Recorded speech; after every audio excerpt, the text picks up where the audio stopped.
Isso é fantástico. Aliás, uma pergunta interessante, porque a radiestesia, para mim, é nato ao ser humano, né? Então, desde os homens da caverna, que a gente fica sabendo pela história, em todas as épocas, o homem quer descobrir o segredo da natureza, das coisas. Ele percebe a existência de muita coisa, mas não tem um controle. Ele acabou descobrindo através da radiestesia, simplesmente porque ele agindo, né, buscando água, que foi o começo, em todas as épocas, né, a busca de água, usando aquela varinha, ele percebe que o próprio organismo dele, né, independente do controle racional dele, conseguia se movimentar e indicar uma frequência anômala à sua própria natureza, indo além dos 5 sentidos, entende? Então é uma coisa inata, mas devido à nossa cultura, entendeu? Que tem a intenção de nos colocar dentro da modernidade das coisas, impede que a gente consiga acessar essa informação dentro de nós mesmos, sabe? Aí, claro que julgam que a radiestesia é algo esotérico e coisas assim. É interessante que eu, como geólogo, né, cara bem materialista, no sentido de que trabalha com a natureza de esforços, né, de 3 bilhões e meio, né, até o recente, então a gente sempre foi olhar a natureza de uma forma bem racional, né, e controladora. Mas dentro de mim tinha sempre uma abertura, assim, de perceber as coisas, olhar a natureza mais livremente, entendeu? Aí um dia eu estava de madrugada em casa e fui assistir um programa do Goulart de Andrade, um antigo entrevistador que buscava coisas estranhas, etc. E aí ele estava entrevistando o Dr. Marconde, que é um médico radiestesista, muito famoso. E aí ele mostrou uma casa de uma pessoa e mostrando que tinha uma faixa que ele chamava faixa incitadora, entendeu? E aí mostrava que tinha cupinzeiro, que tinha árvore retorcida, e aí passava pela casa e falava que se alguém fosse dormir naquela faixa, ia ficar doente. Aí eu olhei e falei, nossa, eu não sabia isso. Aí eu peguei uma chave, entendeu? E pendurei numa corrente e tentei ver se na minha casa tinha alguma coisa. Mas meu cérebro não aceitava aquilo, sabe? Aí a chave ficava parada. Aí eu resolvi fazer um curso do Roberto Takeo Uenishi. Aí eu fiz um curso de 8 meses, uma vez por semana. Tinha 26 mulheres e 2 homens. As mulheres são mais afeitas a aceitar isso. Então foi um curso fantástico, sabe? De abertura da mente. E era uma viagem que eu fazia nesse mundo. Então eu comecei a querer medir tudo, etc. Sabe? Então foi uma grande descoberta. Através dessa forma, assim.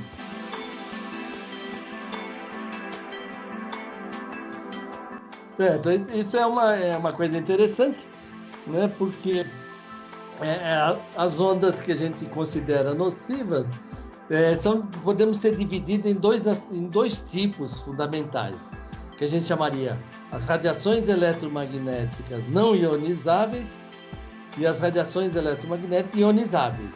Então, as não ionizáveis têm uma frequência e um comprimento de onda muito longo e uma frequência baixa.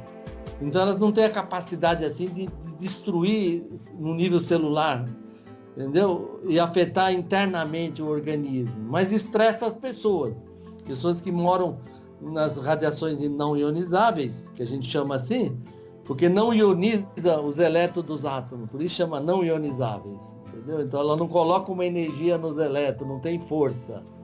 As ondas são maiores. Aí a gente poderia começar com água subterrânea, que é a mais comum e que faz menos mal. Demoraria 20, 30 anos, 40 anos para a pessoa se sentir mal, mas ela não deixa a pessoa dormir diariamente.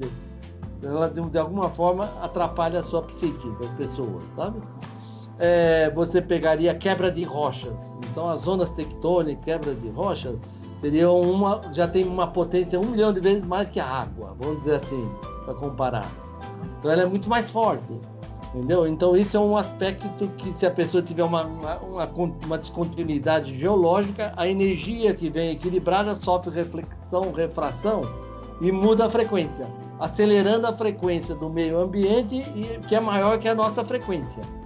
E a gente entra em ressonância com ela e começa a vibrar igual, sabe? Quer dizer, a outra coisa seria, então, alta tensão, que as pessoas, né, começam a entrar em vibração com a alta tensão, não conseguem dormir, porque ela emite 60 Hz por metro, e aí a nossa atividade cerebral não vai para 4 Hz, né, ou 4 ciclos por segundo. Como se batesse a mão 4 vezes por segundo, você estaria dormindo, de 4 a 7. Quando você está acordado, bate 60 vezes no segundo. Aí você vai dormir e vai para 4. Como as torres de micro-ondas, entendeu? Aliás, minto, as altas tensões, entendeu? Emite 60, você entra em ressonância, em vez de ir para 4 ressonâncias, você continua com 60. Como se não dormisse na atividade cerebral. Tá? As outras mais fortes, um pouco, seriam as torres de micro-ondas. Então, as torres de micro-ondas, que nem tipo São Paulo, por fato de ter milhões de pessoas falando na telefonia celular, então significa o quê? Que cada 200, 300 metros tem uma torre, que é necessário. E elas refletem nos prédios e entram, passando por tudo, pelas paredes, de uma forma que não deixa a pessoa dormir também. Então as torres de micro-ondas emitem na vertical, o campo elétrico tem um fluxo de energia, emitem na vertical o elétrico e o magnético na horizontal. Então o elétrico chega a vibrar, tipo na Avenida Paulista, 1 bilhão de vezes por segundo. Então as pessoas que moram lá sofrem esse efeito porque é uma energia polarizada, vertical. Enquanto o nosso organismo é mais, que tem as energias diferentes tipos, acaba ficando igual àquela força, sabe? Por ressonância. Então, essas águas subterrâneas, zona tectônica, alta tensão, entendeu? Torres de micro-ondas, eu consideraria as não ionizantes principais. Fora as construções que são feitas, entendeu? Que também afetam as pessoas e assim por diante. A ionizável, que é pouco conhecida porque exige um determinado interação com essa energia, que é uma emissão radioativa de elementos que sofrem desintegração atômica da tabela periódica. Então, na tabela periódica, os últimos elementos naturais, né, que são os radiativos, o último seria o urânio. Entendeu? Então, urânio, protactínio, vem tório, actínio, rádio, e aí passa para radônio e polônio. É um processo de integração. Só que o urânio emite radiação mais alfa, entendeu? Então ele emite radiação alfa e ele reage com oxigênio e vai lá nos vales. E eu trabalho mais nas casas das pessoas por causa do tório. O tório é um elemento pesado também, só que ele fica localizado no local. Porque quando tem alteração das rochas, ele, pelo fato de ser pesado, o elemento pesado, ele acumula nesses lugares alterados pelas rochas. Entendeu? Devido à água, nesses últimos 10 milhões de anos, então, a alteração da crosta terrestre faz com que alguns lugares que tem esse elemento radioativo, tório, se acumule num lugar. E como ele emite radiação gama, então, que é de caráter eletromagnético, então ele se transforma, o tório se transforma em rádio, se transforma em radônio e polônio, só que aí já não se comporta como um gás o radônio, tá? Porque então você pode abrir a janela, não adianta. E ele é pouco estudado pela ciência, porque justamente pela dificuldade de conseguir caracterizá-lo. Então o fato de eu treinar, captar essa onda eletromagnética ionizável, é devido ao eu estudar rochas, né? Pechblenda, uranilita, são elementos que emitem radioatividade. Eu adquiro então assim o conhecimento perceptivo delas, entende? Aí quando eu vou num lugar que eu não estou vendo, o meu organismo vai indicar a mesma, dizendo que tem a mesma devido a eu já ter adquirido o conhecimento perceptivo.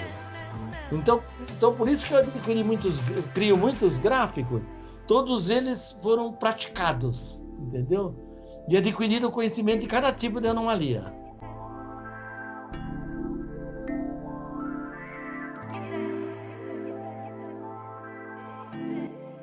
Na verdade, nós somos esse aparelho fantástico, entendeu? Com bilhões de circuitos de neurônio. Os aparelhos feitos pelo homem, eles medem só uma frequência por vez.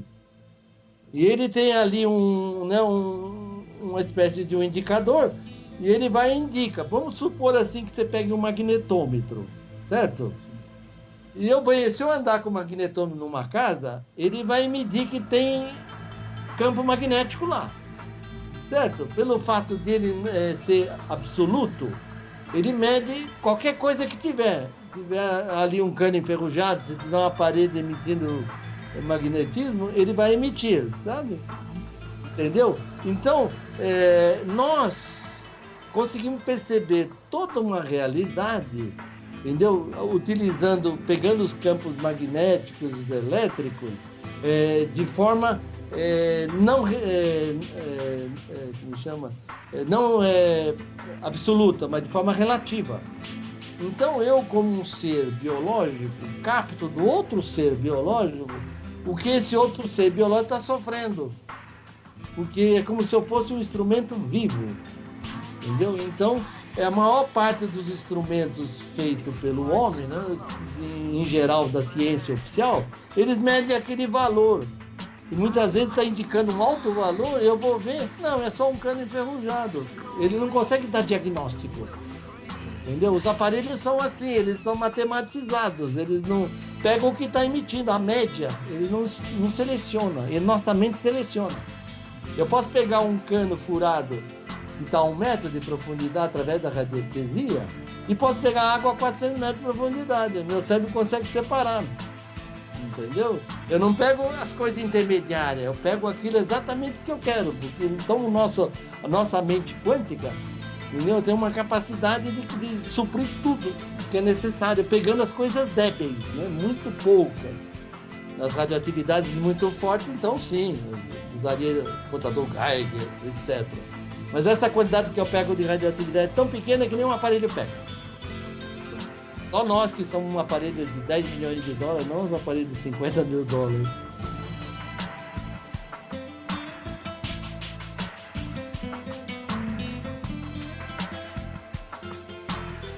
Certo? É interessante porque quando eu comecei praticamente com água, porque tinha um amigo meu que era dono de empresa de companhia de água. Então ele tinha uma empresa de perfuração de água subterrânea. Aí ele sabia que eu, Marcão, vivia mexendo com radiestesia, e ele falou para mim, pô, a gente vai marcar um posto numa empresa lá, não dá para você ir lá ver e marcar pra gente? Para marcar um lugar para perfuração, ver se tem água? Aí eu falei, eu não vou fazer isso. Se eu errar, os caras vão gastar 50, 100 mil lá e aí eu vou passar vergonha. Eu sou geólogo, eu vou indicar lá com radiestesia. Ele falou, mas não importa, porque nós vamos furar mesmo. A companhia quer que perfure e a gente vai e perfura e eles ganham por metro perfurado, não ganha se achar água. Entendeu? Então toda companhia de perfuração fala que vai achar água, mas se não achar, ele fala, você paga um metro perfurado. Você entende? Aí eu falei, bom, nesse caso eu vou topar. Eu ganhava nada, né? O mínimo, porque eu falava, estou treinando. Aí eu comecei a estudar e a descobrir, né? Não procurar com a varinha a água no local, é que eu estudo a geologia do local, as estruturas tectônicas que quebram, os esforços, como eu mostro lá no meu site, né? Sobre hidrogeologia. Então eu acabei desenvolvendo, pelo fato de eu ser especialista em rochas quebradas, dobradas, né? Que é a minha área de trabalho.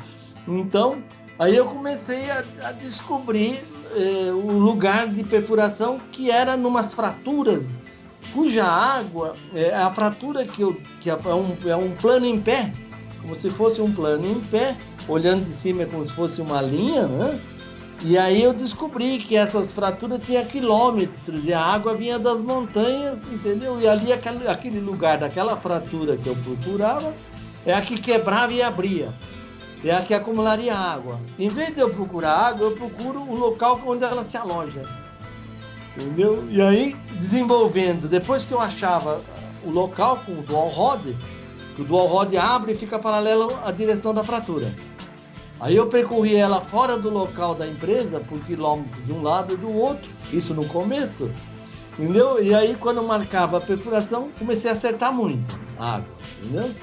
Que eu já tinha um método de descobrir. Quer dizer, eu não ia com a varinha assim por qualquer lugar. Eu precisava, não é todo lugar que vai ter água. Mas muitas vezes o radiestesista é enganado porque sempre tem um pouco de água, ele diz que tem lá, mas ele não conhece nada da geologia. Tá? Então esse é o fato que distinguiria e aumentaria o nível de acerto. Entendeu? Aí com o tempo eu comecei a descobrir que eu podia olhar nas imagens de radar e depois nas imagens das fotografias aéreas. Então tinha uma época que eu marcava antes na fotografia aérea, nas fraturas, depois de ter olhado o mapa geológico estrutural do local, entendeu? Aí começava a marcar antes nas fotos e depois ia no campo, confirmava e marcava o poço. Hoje em dia melhorou tanto, né, que hoje eu uso a imagem do Google. Entendeu? Eu posso achar água em qualquer parte do globo terrestre, desde que eu estudo a geologia do local, saber que esforço é, porque eu tenho que descobrir onde está essa fratura que abre. E ela não aparece no relevo. Entendeu? Que é o sigma 1, sigma 2 do elipsóide de tensão. Eu uso toda uma linguagem técnica. Por quê? Porque eu preciso descobrir essa fratura tridimensionalmente, como eu mostro no site, lá, né, exaustivamente. Então, com isso, eu percorro essa fratura pela imagem de quilômetros, como se eu estivesse lá. E se eu estivesse lá, poderia demorar um mês, né, para poder fazer a mesma coisa que eu faço em 20 minutos. Então, o nosso cérebro capta as ondas laser, que eu diria, vamos dizer assim, que é uma projeção holográfica, a imagem do Google. Tem muitas ondas lá. Se eu utilizar o meu cérebro como uma orientação de um determinado objetivo, é como se fosse um laser monocromático. Eu vou lá descobrir aquilo que eu quero, não tudo que está lá, gravado na imagem da superfície da imagem do Google. Entendeu? Aí eu sabendo o que eu estou procurando, eu oriento o meu cérebro para buscar aquela energia que está emitindo de acordo com o que eu conheço, sabe? Então, é isso que me preocupa mais, que me interessa mais, é saber o que está atrás das coisas. Não me interessa só achar água. Me interessa descobrir por que nós, seres humanos, somos capazes de perceber essa realidade.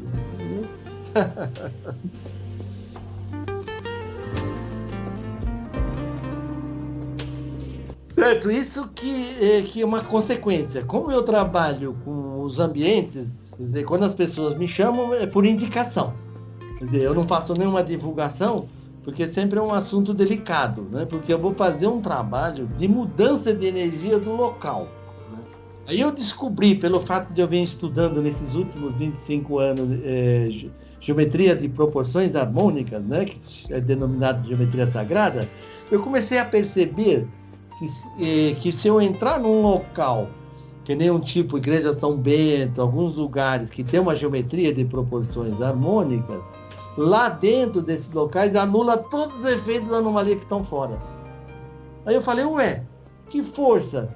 Todas as energias que vinham elétricas chegam lá dentro do local, ele vira magnético e anula o elétrico. Aí eu falei, pô, aí comecei a estudar as igrejas. Aí fui estudar a geometria delas. E aí fui descobrindo que na igreja de São Bento, eu estudei durante 5 anos para descobrir todos os segredos dela. Ela é pentagonal e assim por diante. Aí com isso, eu comecei a perceber que nós, seres humanos, conseguimos utilizar uma mente holográfica quântica, olha o nome, bonito. Entendeu? Então percebi que a planta do imóvel, que tiver norte magnético, todos os dados que tem o local, pode ser um apartamento, uma casa, uma fábrica, lá não é um simples papel para as pessoas normais, entendeu? Na verdade é um testemunho do local. E é lá que se eu colocar esse testemunho do local, que parece um simples papel, dentro de um decágono, entendeu? E esse decágono tem que ser especial, porque não é um decágono feito assim no computador de qualquer maneira. Entendeu? Ele é um decágono que ele é feito na proporção harmônica. Então os decágonos são duplos pentágonos áureos. Entendeu? Como poderia mostrar. Então dentro desse pentágono, que aparentemente só tem o decágono, só aparecem os risquinhos, mas dentro dele tem toda uma geometria de proporções harmônicas virtuais, entendeu? E aí ele passa a ser como se fosse um portal. Se eu puser a planta em cima desse, que eu vou explicar nos Crônicos, livro, né? Você vai pegar a informação do local, qualquer parte do globo terrestre, através desse método, ficando alguns minutos, né, nesse decágono. Com isso, eu descobri que se eu pusesse uma energia nesse decágono, entendeu?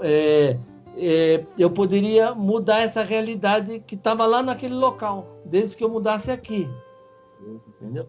E para isso que eu desenvolvi os gráficos. Os gráficos são para medir os locais.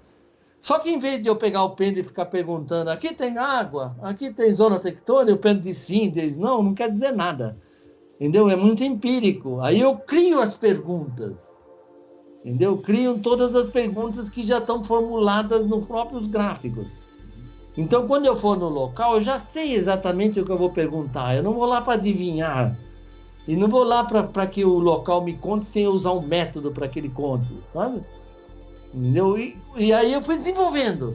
Aí do mundo físico eu tenho em torno de 20 gráficos para medir o meio ambiente, zona tectônica, água subterrânea, micro-ondas, ionização e assim por diante, como está lá em parte lá no meu site, estou explicando um pouco. E eu vou explicar sistematicamente no livro, contando cada gráfico. Entendeu? E o livro está aqui. Já estou quase passando ele já aos pouquinhos, né? Vão ser... isso aqui, frente e verso vai ficar desse tamanho. Mas vai ser um volume só. Que eu consegui cortar 350 páginas. Entendeu? Aí ficou mais enxugada. Vai dar uns 360 páginas. Então, ali eu falo de todos os gráficos. Mas esses gráficos que as pessoas às vezes querem comprar feito, elas não entendem que não adianta ela pegar um gráfico que ela não sabe o que significa, sabe? Ela precisaria treinar, ir no local que tem zona tectônica, e aí com o gráfico ela iria ficar em cima medindo e via que dava anomalias, e aí quando ela fosse num lugar desconhecido, ela estaria com gravado nela a frequência daquela anomalia. Aí ela vai no lugar que tem água inclinada, o terreno inclinado, mostra que tem água. Aí ela usa o gráfico com água. Aí ela vai no lugar que tem torre de micro-ondas, usa o gráfico. Alta tensão, vai se afastando da alta tensão, vai vendo que vai diminuindo o efeito. 500 mil volts. Então ela vai numa alta tensão conhecida e depois vai vendo que ela vai se afastando, vai diminuindo. É inversamente proporcional ao quadrado da distância, né? Na lei de Coulomb. Entendeu? Então a distância vai mudando. Aí você percebe que depois de 150 metros não tem mais anomalia. Então mostrando que a alta tensão forma uma faixa. Então esse que é o prazeroso da geobiologia, né? Você ficar praticando, você não vai lá e ficar só pendulando sem saber o que você está fazendo. Os meus gráficos às vezes demoram 2, 3, 4 anos para fazer um gráfico. Aí eu desenvolvi gráficos para medir as pessoas que moram em lugares irradiados. Aí eu tenho gráficos biológicos. Aí eu vou dentro do organismo das pessoas, ver se tem radicais livres, afetados. Essa parte biológica eu uso para radioatividade ionizante, em lugares que tem emissão de gás radônico, devido ao tório. Entendeu? É aí que afeta o organismo das pessoas, aumentando os radicais livres e assim por diante, sabe? Então, em torno de 40 gráficos para medir uma pessoa. Entendeu? Para não contar os detalhes, cada gráfico é complexo, entendeu? Mostrando dentro da célula, fora da célula, o que está emitindo, a diferença de potencial. Pega os radicais livres, pega tudo. As enzimas, pH das enzimas, né? As coenzimas, as holoenzimas que tem as coenzimas, e aí eu penetro nesse organismo estudando e depois aplicando incessantemente. Aí os gráficos já estão todos gravados na minha mente, ele tem que fazer parte nossa, ele não pode ser uma coisa externa, entendeu? Ele tem que ser aquilo interno à própria pessoa. Eu vou visitar um cliente, chego meia hora antes, se é um prédio, se é uma indústria, se é uma casa, eu já percorro todo o local antes de entrar no cliente. Meço as plantas, meço tudo, E como tem tudo no meu cérebro, os gráficos, eu ponho a mão assim, foi com o pêndulo, parece que a pessoa está olhando e fala, ah lá o doido lá com a mão. Mas na verdade eu vou pondo os gráficos que já estão todos no meu cérebro. Quando tudo isso incorporar na pessoa, aí ela fala, eu sou geobiólogo. As coisas não podem estar fora da gente, tem que estar dentro. Entendeu? Mas para isso eu preciso formular perguntas sistemáticas. Porque cada coisa eu tenho que usar um método diferente para pensar. Não posso usar o mesmo pensamento para todas as coisas, como pessoas comuns. Se é água subterrânea, eu uso um método. Se é zona tectônica, eu uso outro método. Se eu vou analisar rochas, tem 3 tipos: ígneas, metamórficas, sedimentar. Mas eu não posso achar água na rocha sedimentar igualzinho às metamórficas de ígneas. Porque uma quebra em fraturas, a outra é horizontal, a sedimentar. Então eu vou encontrar água em lâminas, né, como se fossem faixas horizontais de areia acumulando água, né?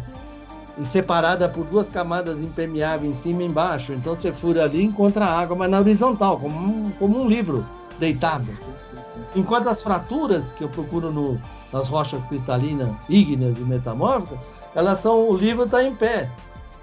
Então 2 metros para cá não tem água, 2 metros para cá não tem água. Tem que achar o lugar exato, entendeu? Quer dizer, quem quiser acompanhar, olha no meu site lá essas explicações, sabe? Sobre água, etc.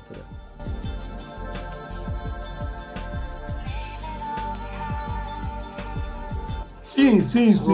Gostei demais. Fiquei extasiado que é a primeira vez que eu vejo um estudo assim, em que vocês utilizam técnicas que levam a gente lá no local. Eu fiquei extasiado porque vocês usam voos, como é que chama? Sim, os drones.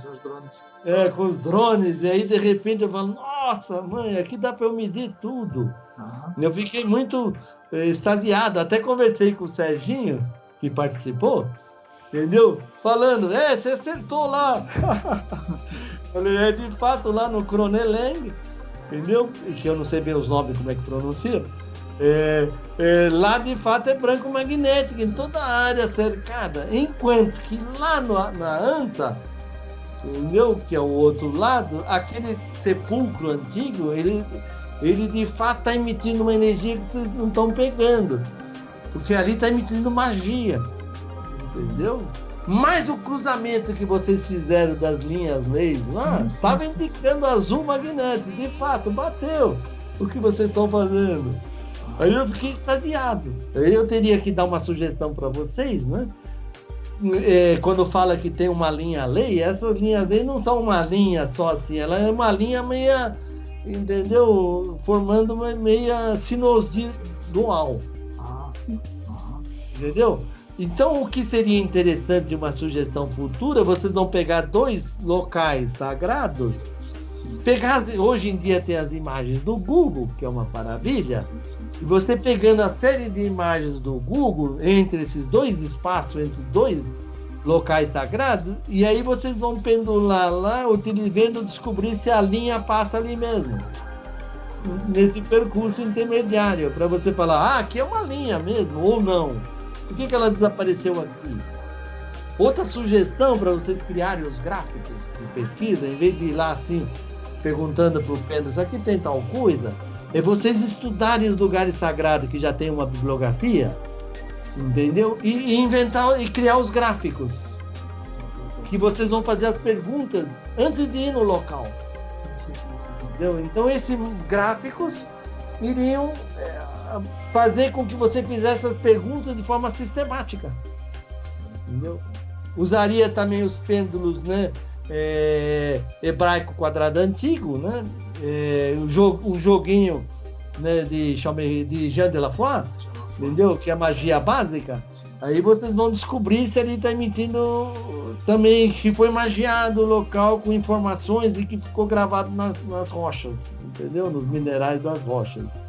E assim vocês aumentariam a sistemática de observação, entendeu? Isso que é o mais importante. Sairia do empirismo, de ficar assim perguntando, ver o que tem, o que não tem. Vocês já vão com as perguntas prontas, tá? Essa é a sugestão. Mas eu fiquei muito contente de ver aquilo, que parecia que eu estava lá.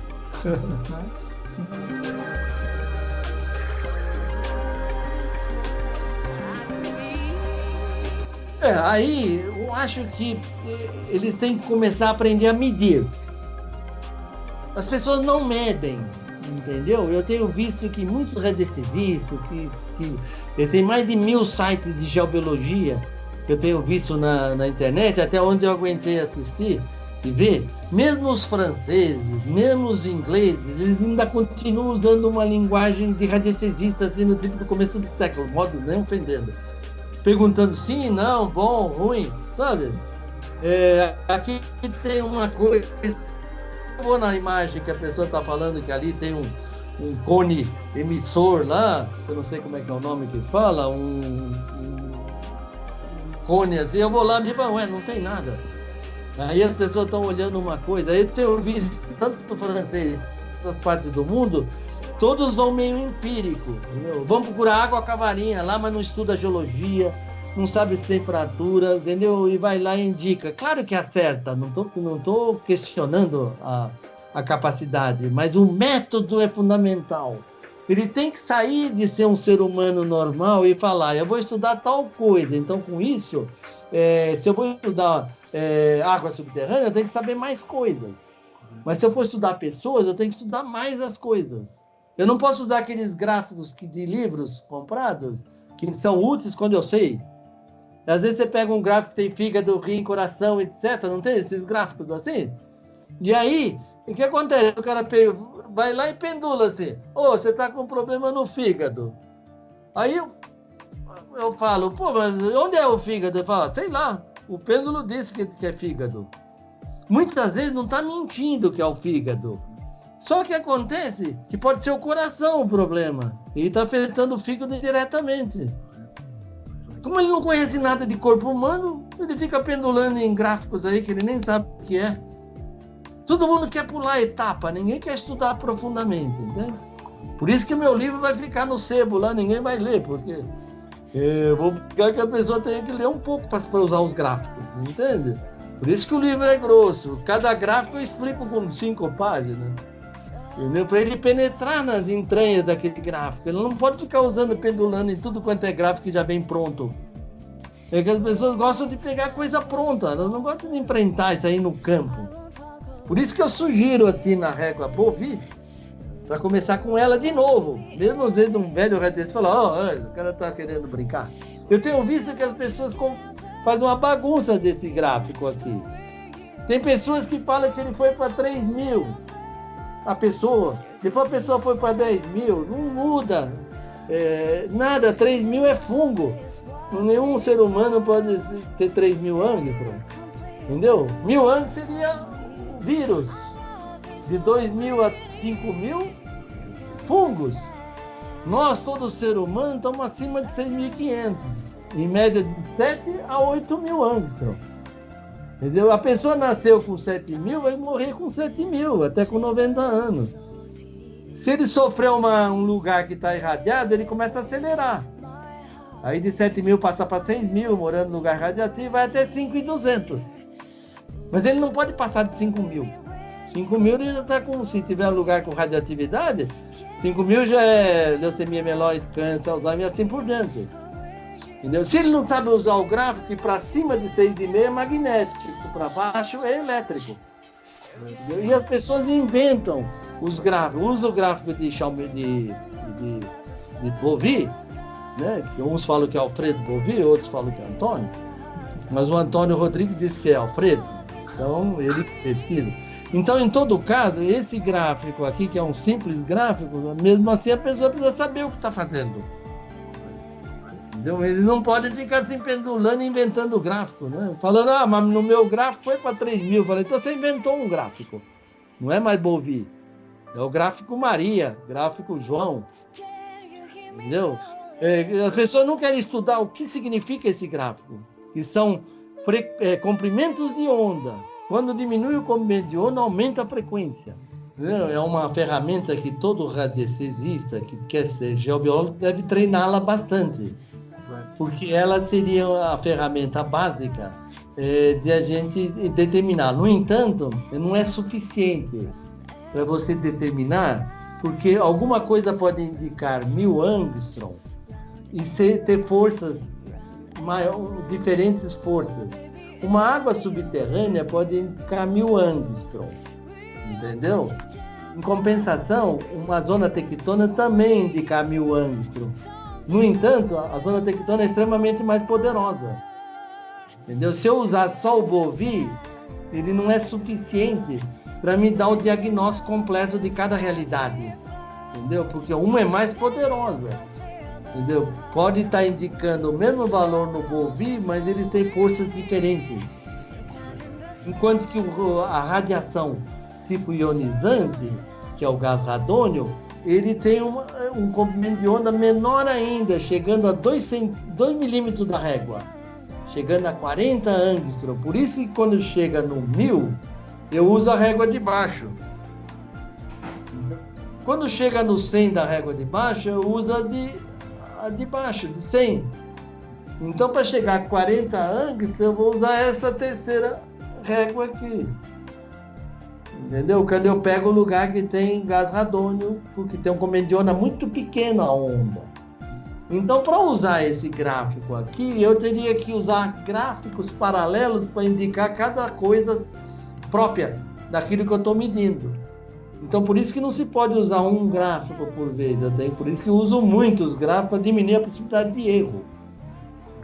Entendeu? E também no caso da gente aprender com ela, como eu estava querendo dizer, você coloca uma maçã, porque é o clássico, né? Colocar uma maçã, e você vê que ela novinha está medindo 7.000 angstrom.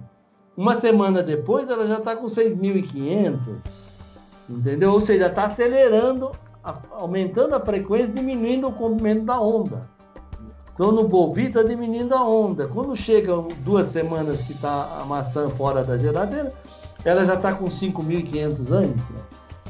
E quando ela chegar em torno de 5.000, ela já está começando a apodrecer. Aí ele vai perceber que a régua é dinâmica. Entendeu? Que à medida que vai passando, vai aumentando a frequência, vai diminuindo o comprimento da onda. Entendeu? Então, se ele vai medir alguma pessoa em algum local que está indicando 5.500 angstrom, significa que tem alguma anomalia. Aí ele tem que descobrir qual que é. Se é radiação ionizante ou não ionizante. Entendeu? Pode ser que a pessoa esteja morando num local que tenha quebra de rocha e água subterrânea durante 30 anos. Então ele está com 5.500 devido a isso. Mas se fosse gás radônio, esses 5.500, aí é problema. Porque aumenta a quantidade de elétron-volt no organismo da pessoa. Isso significa o quê? Que os átomos das moléculas que têm elétrons em volta, a radioatividade que é o gás radônio emitido pelo tório, que é eletromagnética, que é uma radiação gama, vai acumulando energia nos elétrons desses átomos. E ele não pode chegar no ponto máximo. Ele dá um salto quântico e emite um fóton. Entendeu? E aí oxida bilhões de células, de repente. E ele vai no médico e não está aparecendo nos exames médicos. Entendeu? E normalmente quando me chamam, o copinho não está cheio. Entendeu? Então é como se os elétrons não tivessem força ainda de destruição, porque não estão no máximo. Entendeu? Então, mesmo uma simples régua, eu tenho que usar outros gráficos complementares, entendeu? Para dar diagnóstico correto de cada local. Tá bom? Marcos, muito obrigado. Foi uma excelente entrevista e ficamos já a conhecer a sua capacidade. E vamos esperar para os episódios do livro de Geobiologia e ver ainda mais informações maravilhosas que nos tem para apresentar sobre Geobiologia. Muito obrigado, tá bom? Obrigado a vocês aí por ter a oportunidade de poder mostrar um pouquinho e aumentar a organização mental dos especialistas, que somos poucos, mesmo que tenha 1.000, 100.000, 50.000, para as milhões de pessoas que a gente pode ser útil. Entendeu? Seria muito necessário todos terem o maior desenvolvimento possível para ajudar mais a nossa humanidade. Muito bem. Obrigado. Muito obrigado. Muito obrigado.